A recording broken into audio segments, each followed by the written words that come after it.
Greetings, I'm Solidus-Skully. Now it is finally time to get to the good part of Slappy Valley in this little, command center thing with flying robots. Yeah, it's time for, well, you know what, I'd be hard-pressed to say, but this might just be my favorite mission in the game. Excuse me for a second. Yes, this is the Anime channel, also known as the Anime channel. Don't really know how I pronounce it that way, but this level is awesome. And, you're going to see why right now. Excuse me. But yeah, for basically all the reasons that I might have criticized some of the previous levels, like, you know, the Mythology Network for basically just being a long slog, here it kind of avoids it. You have 3 specific pathways, each one of them containing your different mission objectives. This is something that I like a lot. You have 3 different pathways, each one of them are new with completely different sorts of set pieces, and, well, while the mission objectives might not have a lot of context really behind them, I mean, you do have the missions themselves, like, you know, destroy a giant super weapon, defeat some giant anime mechs, and, well, basically whatever else. But, I mean, what you get in return is some pretty unique pathways. And again, for this mission, we're basically just doing the whole destroy the super weapon, but it involves us going through these hallways, and we get to use the jetpack, which is extremely cool, a lot more than the Red Riding Hood outfit that we had previously. That, and of course, we also have the music being very, Japanese anime inspired. Ah, god damn, sorry. There's just a lot to like about this level. Like, I mean, in terms of artistic cohesion, it's very vibrant, it's very, you know, exciting in terms of the stuff that you have to dodge, like, you know, fire, robots, and all that sort of stuff. Again, nice enemy variety. And, well, I don't know, like, on the whole, this level just looks fantastic, man. Again, you're gonna see more of it as we go on, but this level is just fills me with joy. I gotta admit though, and again, this might just be because I'm not really much for, like, mecha anime, really, but I don't really know what this is specifically meant to be parodying, like if it's meant to be like a sort of Mazinger Z kind of thing, or something else, like Gundam. I'm not really too sure. I mean, I guess you could also possibly argue that Gex's outfit was somewhat based on, like, the Sentai sort of stuff, but I never really had the interest. I mean, again, the absolute most I've really seen out of a mecha anime is really, like a little bit of Mazinger Z for, like, one of the early 2000 series, but apart from that, I don't really know. It does also draw influence from a couple of other things, like, again, we have Japanese schoolgirls as one of our enemies, so, you know, well, very bare-bones shoujo kind of stuff, but, like, I don't know. The point is, this level is awesome, and, again, I really like the color scheme as well, like, the greens and, like, metallic greys, very vibrant, I like it. I don't know. There's not really much else to say other than the fact that this level is, well, it's going off and it's exciting, dudes. And, like, I mean, as I said before, in terms of level design, with the 3 pathways, you do have a lot of exploration to do, and, again, like a lot of the collectibles, you can actually find a little bit easier than you were before, so again, it makes getting 100 fly coins a lot less tedious, but also, in turn, it also does make a lot of the, you know, bonus poor coins and everything else, you know, a bit more of a breeze to find, which, again, to varying degrees might be to some people's taste or distaste, but apart from that, again, it's a damn good level, and one that is a much-needed reprieve after the tag team of the Mythology Network and the bloody Fairy Tail TV. Yeah, no, also, weirdly enough, Alfred makes mention to James Bond, which, I mean, I guess makes sense because Gex is parodying TV shows, but, yeah, Gex is in direct competition with 007, who, was kind of in decline at this point, I'm pretty sure. Actually, no, this was a few years before Die Another Day came out, so, yeah, Gex still has it, slightly. I think even though at around this point there was a lot of people trying to fill the void, like, you know, Triple X or, like, Jason Bourne or whatever. I don't know. One for spy movies, I suppose. And alas, our first mission is complete, and I suppose that's also another thing. Like, I mean, while there are multiple pathways, levels themselves are actually done pretty concisely, and, well, I mean, unlike the Mythology Network or Fairy Tales TV, they don't overstay their welcome, which is something absolutely fantastic, because you don't have to you don't really have to risk, you know, getting bored of a tedious slog back and forth in between the level, which is really the one drag of, like, you know, the Buccaneer program. So yes, as we transform into a letter spinner, let us begin the second objective, where we kick the ass of several mechs. And again, if they're based on any specific anime series, I couldn't really name them. I think they're more so their original design, because I don't seem to recall them being based on much, and they honestly seem a little bit more westernized, like, mainly in terms of like the whole buzzsaw kind of thing. Like, kind of something you'd see on Robot Wars. I don't know. Then again, like, I mean, I will say that the enemy design for this level in particular is pretty standout. I don't know. There's something about it that just feels a little bit more unique compared to some of the other ones. Like, I mean, Fairy Tail TV, I think, being the most painfully obvious one. Like, I mean, while you did have the big bad wolf and three little pigs, you just had generic, like, bugs and whatever else sort of enemies as, like, what you were attacking, which is kind of generic as fuck. But here, though, we have some really cool looking enemies, so it's all good in the hood, dude. Yeah, these mechs might seem like a bit of a threat, but to be honest, again, if you go up to them and tail whip them quick, they're no threat. I don't know. Like, I mean, I've never really been hit by them enough to know if they do some serious damage, but I don't know. I guess that's more so down to the fact that this is more of a general sort of platformer kind of game rather than, you know, a game that focuses specifically on combat, so whatevers. And I suppose, given the fact that we do have some very simple, like, mission objectives here, I don't know. Again, I am sort of reiterating my point from before where you have these very concise mission objectives, but like I keep on saying all throughout the commentary, you need to have enough to sustain your gimmick, and if you don't have enough, then, you know, keep the levels short, sweet, and something that people would actively want to replay. Which to me is kind of the best way of handling it. I mean, that's not to say that you can't have some longer levels, but you just need to know what sort of content to put in to really sustain it, both in terms of not just gameplay, but also in terms of, you know, visual content. And I think the anime channel does a pretty good job of that.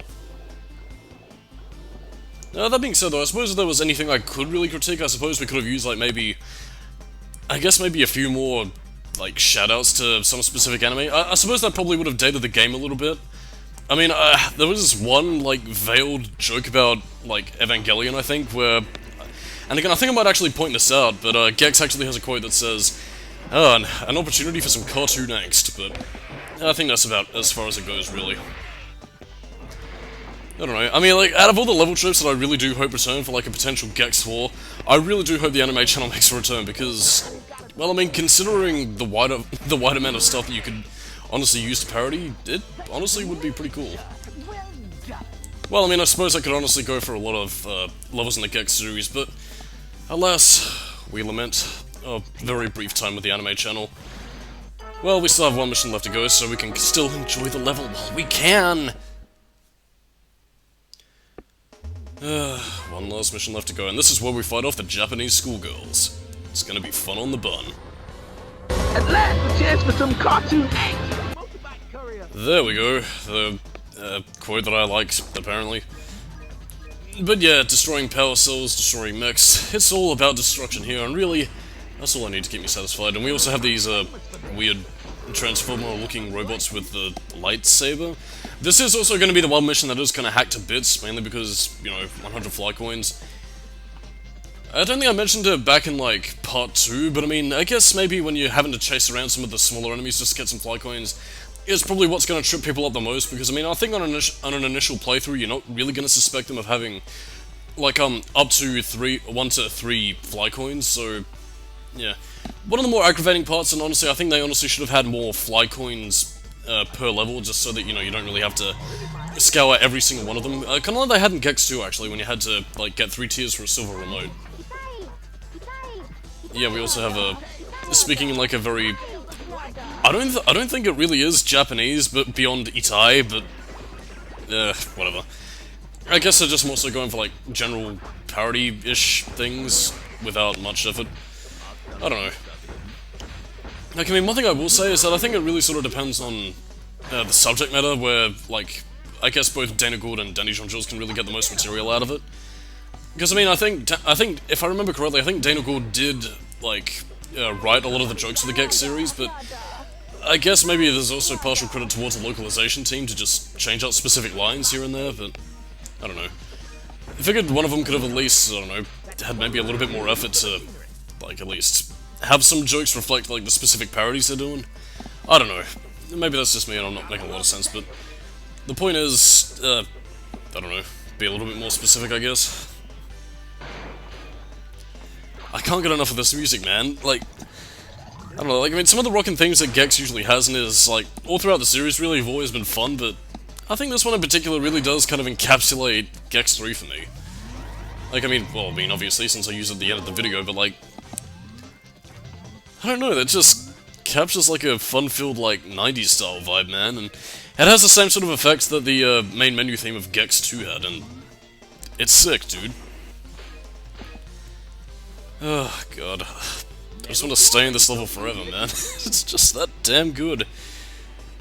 I suppose if there is anything else I could actually talk about in terms of some handy-dandy little tangents, would actually be how the potential for a Gex 4 might still be here. I mean, realistically speaking, I don't expect it to ever happen because, you know, Crystal Dynamics is a big boy studio now, which creates realism games of, like, superheroes and Lara Croft.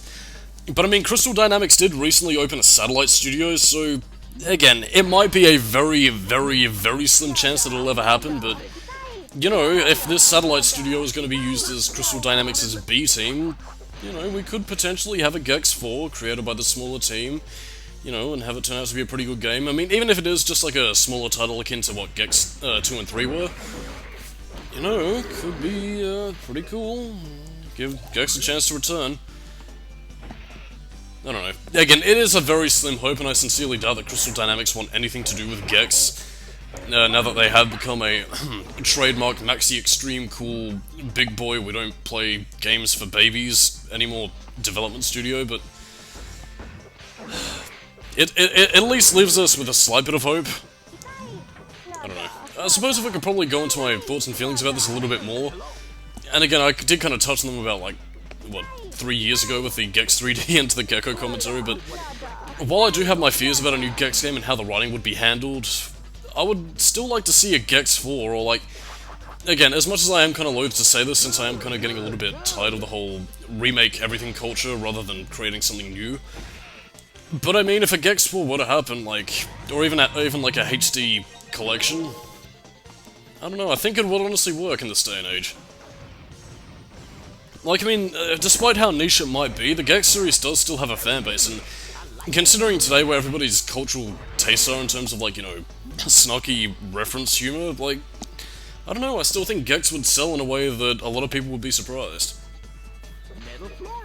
Maybe they should just, like, insert more Japanese schoolgirls so that, like, we can get the fan service and therefore generate interest, and, like, Japan would revive Gex with, like, Waku Waku Bang Bang Gekusu Gecko Extreme Action Police.